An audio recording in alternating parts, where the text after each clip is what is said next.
questioned Josephine's daughter preparing her mother's body. It would have seemed strange if she didn't. No one would have questioned a wife washing and dressing the body of her husband, or a father carrying his son to the grave in a homemade coffin. In an impressively short time, America's funeral industry has become more expensive, more corporate, and more bureaucratic than any other funeral industry on Earth.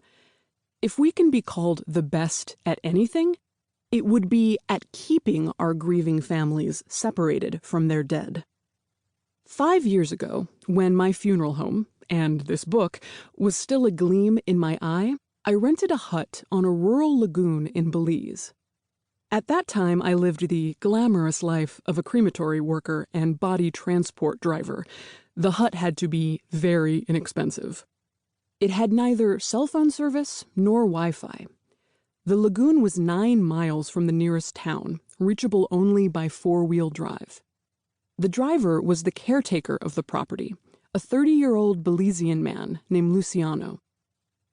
To give you a sense of Luciano, he was shadowed everywhere by his pack of loyal, if somewhat emaciated, dogs.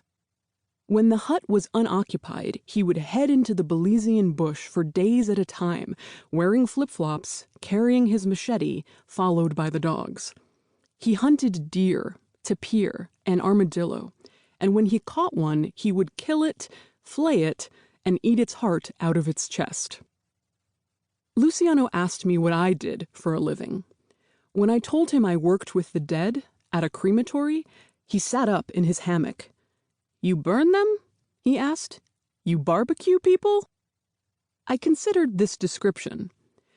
Well, the machine is hotter than that. It gets over 1800 degrees, so you blast right through the barbecue stage, but pretty much, yes.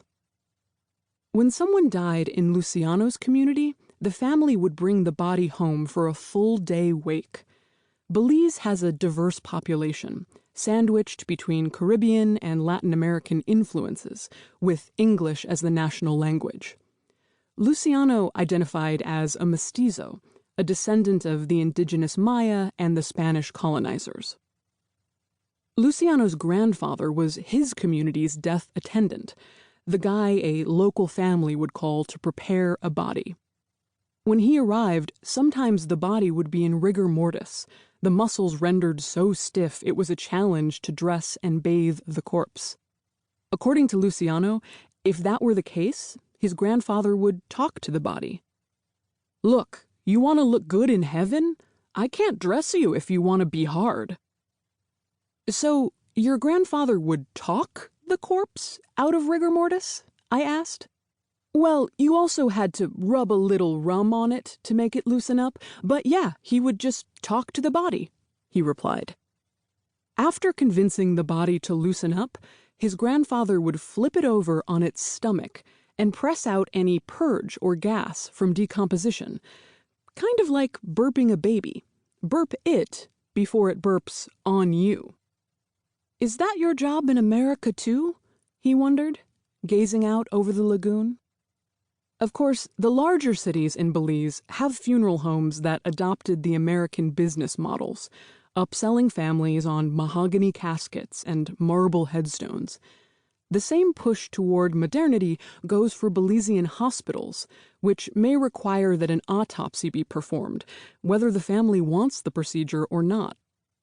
Luciano's grandmother, before she died, refused to be cut open. "That's why we thieved her body from the hospital," Luciano told me. "I'm sorry, what?" I had heard correctly. They stole her body from the hospital, just wrapped it in a sheet and took it. "What was the hospital going to do to us?" Luciano asked. He had a similar story about his friend who drowned in this very lagoon. Luciano hadn't bothered to call the authorities to report the drowning. He was dead. What did they have to do with it? When he dies, Luciano would like to be buried in a simple hole, shrouded with an animal skin, with leaves lining the walls of the grave.